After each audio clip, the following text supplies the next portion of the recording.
terlalu emosi baru-baru ini dan saya juga sudah menjelaskan keadaan yang sebenarnya supaya peminat-peminat itu akan lebih tahu keadaan yang sebenarnya. Itu sahaja.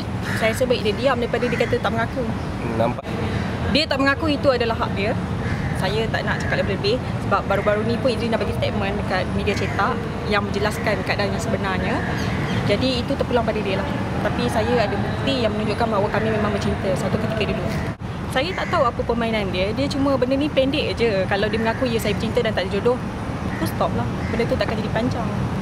Dengan apa yang berlaku, dengan keadaan dia yang tidak mengaku itu, saya rasa agak terkilan lah. Saya tak naklah tunjukkan benda tu untuk aibkan dia, tapi saya bagi dia peluang untuk mengaku benda tu. Saya masih lagi bagi dia peluang dan dia masih lagi kawan saya. So adakah benar yang ura-ura mengatakan yang Fasha Sanda ni merampas Johan daripada you, dan tu sebab itu you dengan Johan retaklah hubungan tu? Saya tidak menyalahkan Fasha Sanda dan isu gambar yang tweetkan almost every day itu, saya tidak menimbulkan isu itu.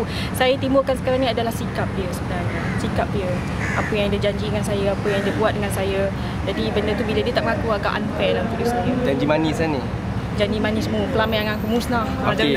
Berapa lama you dengan dia sebenarnya? Since awal bulan Mei.